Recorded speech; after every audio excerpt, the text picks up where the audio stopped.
Right before we started Crossover Bible Church in 2006, I was at Dallas Theological Seminary with my ministry partner, and one of the questions floating around was, if your church were to close its doors, never to open them again, would anyone in your community notice?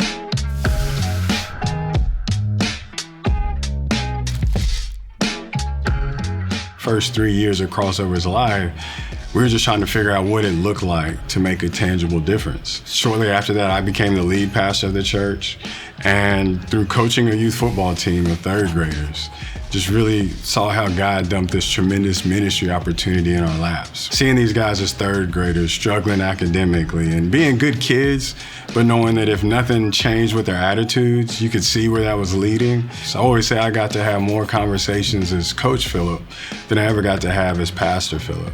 And so that really helped shape how we were gonna comprehensively serve our community and not just be a church. And so we started with youth sports. And then from there, we started an after-school program and summer day camp that hires high schoolers to work as the tutors in that program. We call them street leaders.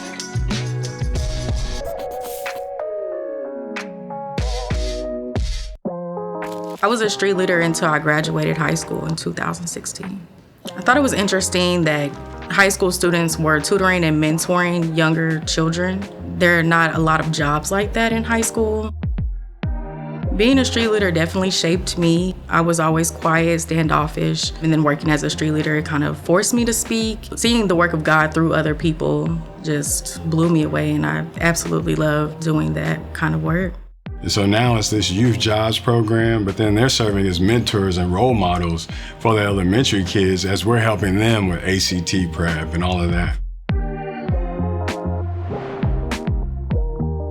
When we started Crossover Health Services in 2014, for every one doctor in North Tulsa, there was 26 in Midtown and South Tulsa. And the life expectancy gap was 14 years at the time. I started working for Crossover Medical February of 2021.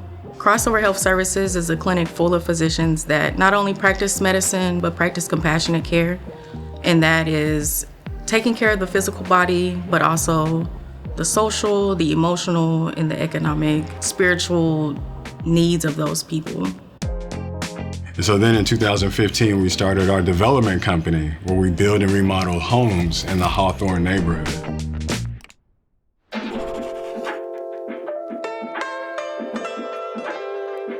What we want to see happen is we want to provide quality homes for people that are in the community, whether they go to the church, whether they're part of the development company or any one of the other entities. And we really want to see people's lives restored. I was going through some hardship in life, and it caused my children to be removed from home. Through that, I went to court and I met the foster mom, which is Zach Austin's wife, Catherine. She asked me if I was interested in construction. So I told her I wasn't employed and I was looking for a job and I was interested in construction. And she said that she would give my number to her husband. And he interviewed me, said that he liked my interview, and he hired me.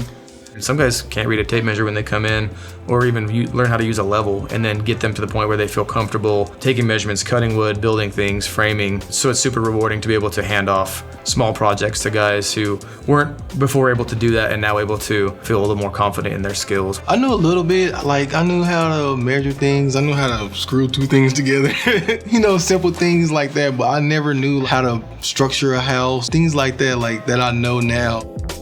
You drive around Hawthorne and you really can tell what houses are crossover homes. You're like, oh, that's a crossover home.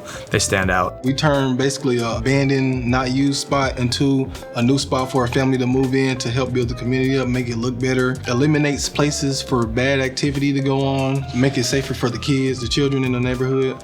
It helps bring the neighborhood up a lot. Even see the reaction of the neighbors in the community to really appreciate what we're doing, it's a very great feeling. We are in the business of restoration. We don't just restore homes that probably nobody else really wants to restore, but then we're seeing like restoration of people's lives.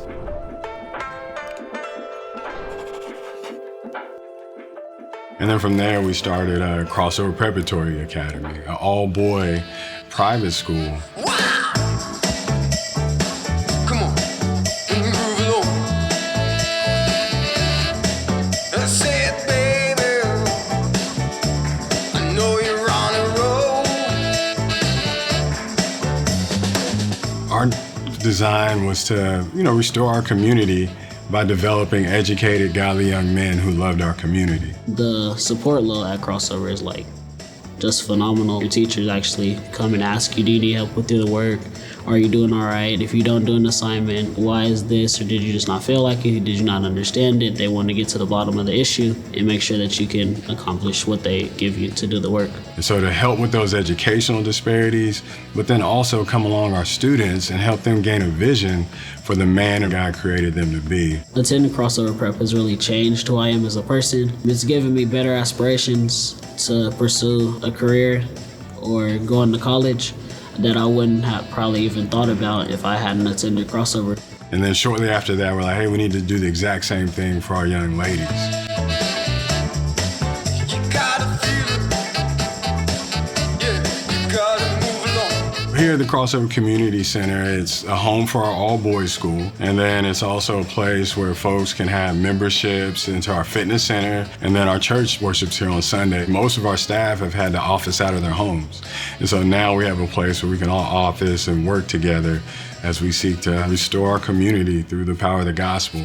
And then as far as next phases, we want to add another classroom wing to the Crossover Community Center. And so right now our capacity is about 240 young men. But once we add the second phase, we'll be able to add another 200 plus students. And then part of that second phase is also the construction of our girls' school. And so we want to see them have a permanent home that's just as nice as this one. And that'll allow us to grow our girls' school to over 400 kids as well.